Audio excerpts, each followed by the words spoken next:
Sorry, Luke, here we are. Another Premier League in Manchester. Excited about this one more than any other? Yeah, I think I'm always excited to obviously come to Manchester and obviously play my darts. But yeah, hoping to get another win here in Manchester. Can you almost sense the O2 now that the performances you put in over the last 4 weeks, the O2 is on the horizon, and this is all about just final prep now for finals night? Yeah, I think obviously the last few years, I think it's been about 25 points, 25, 26 points gets you in. Um, but yeah, I was just speaking to Sky, then I said about call it 30 points and then I'll say I'm in. Does topping the table still mean something to you? Because there used to be a bonus for topping the table. Michael used to have that motivation where now there isn't. So does that actually mean something, or is it just getting to the O2 is the important thing? Yeah, obviously the O2 is important. Obviously to get there, that's the main aim. But yeah, obviously topping the table would be nice once again. But yeah, I think they might need to bring that bonus back again. Cheers, Luke. Congratulations. Thank you.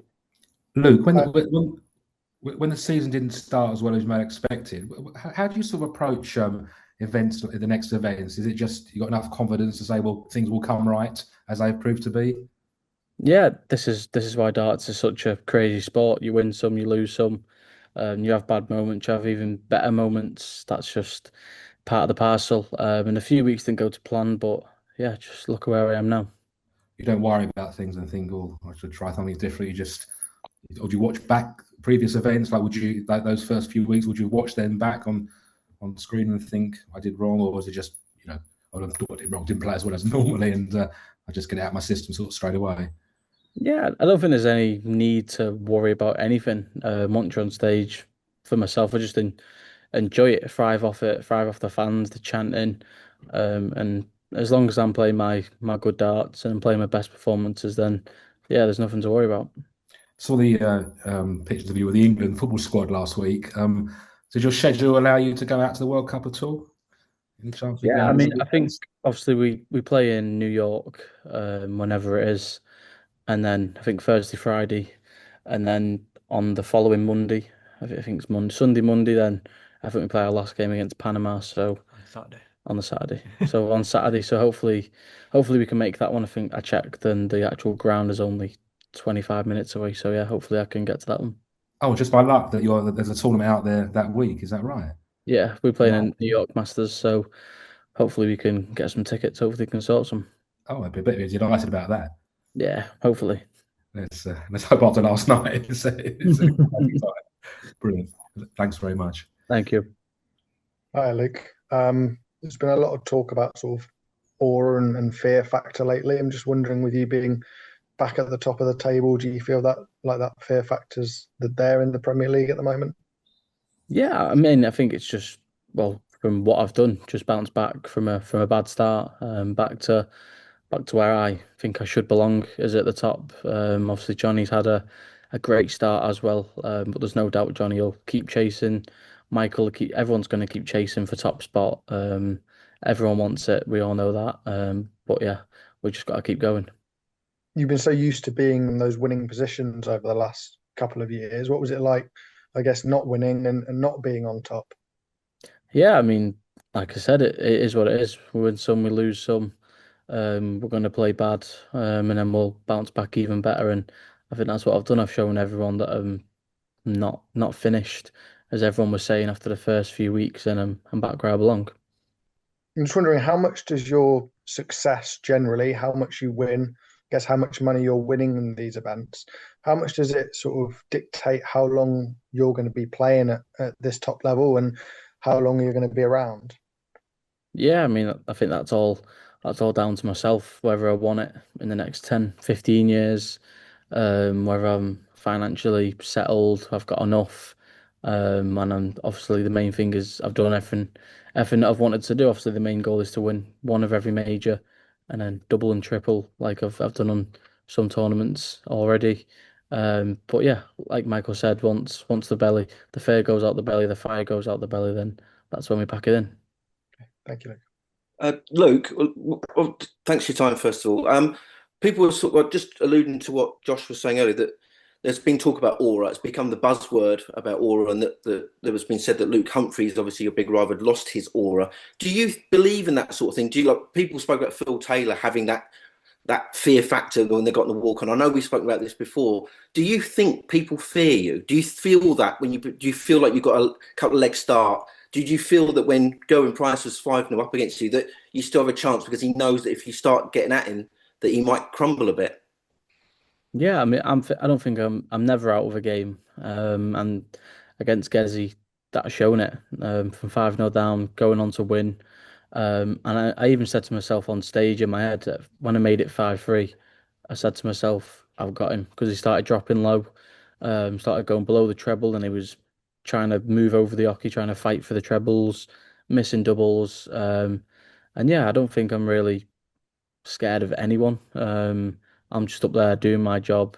And so obviously, like you said there, sometimes I've got that 1-0, 2-0 lead before I got on stage because that's how players think and had the beat before they play me. But most of the time, you see players have 110 averages against me, maybe not that high, maybe a bit lower. And yeah, obviously they're going to beat me because yeah, I think I've said it a few times. Some players when they play me, it's their final, whether it's round one, whether it's round two, that's their cup final. Just finally for me, sorry to tell you this, but since you've been with the England squad, they haven't won a match. Do they need your fear factor? They do need the bit of the razzmatazz?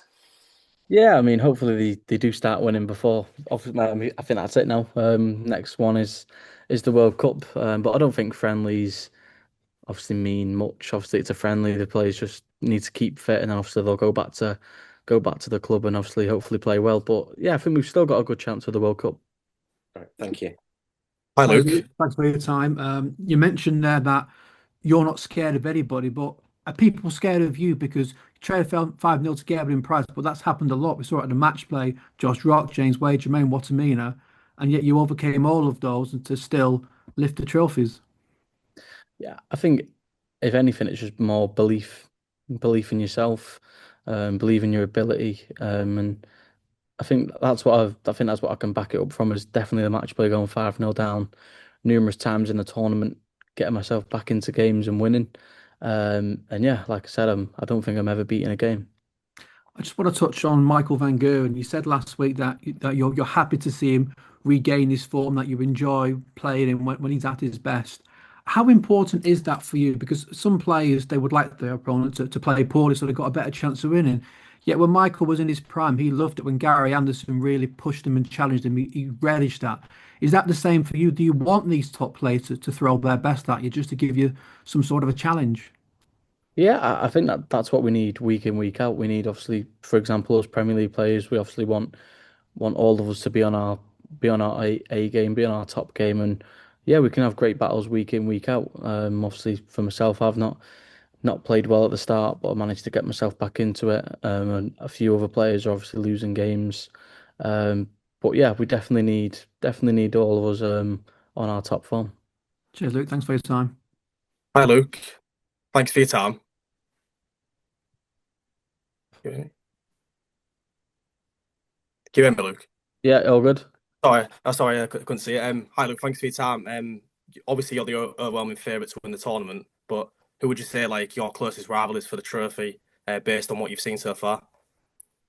Yeah, I mean, I think it's different. Anyone can obviously win a night. Um, and yeah, I think after obviously the first 3, 4 weeks, I was sat in seventh. I think I was 10 to 11. To still top the table, 10 to 11 to still win the Premier League.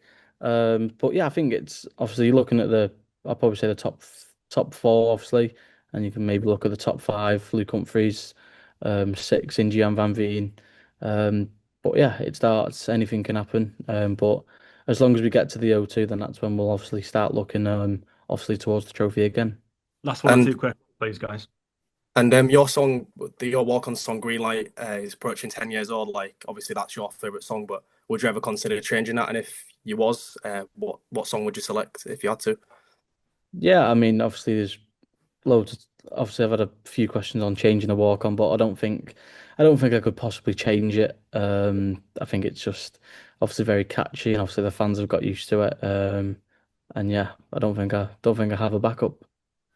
Thank you for your time. Hi, Luke. Just on the game against Jan tomorrow, is it difficult to know what version of him to expect given what he's had to go through in the last few weeks and the fact that he's not been able to practice like he normally would? Yeah, I mean, obviously he didn't play the best last week, but obviously it's very hard for him. Obviously, he said he's lost a lot of energy. But yeah, again, I think Gian obviously he'll bounce back. But yeah, won't surprise me if he averages 110 against me tomorrow night. And yourself and Luke Humphries have dominated the Premier League for the last 2 seasons. We're at the halfway stage now, and Luke's outside the top 4. Does that surprise you? And are you kind of expecting him to really push on in the second half of the league phase?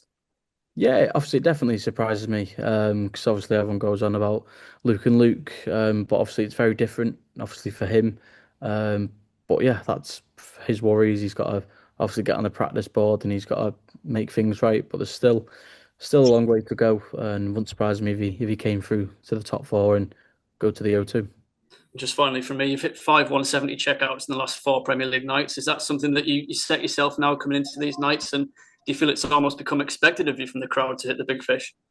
Yeah, I mean, I just love setting up a big fish, even if I'm on like 2-2, 2-2-1, I'll just hit 2 big 20s and then just go over to the 11 because you just got to back yourself in those situations and yeah, giving the fans what they want. Cheers, Luke.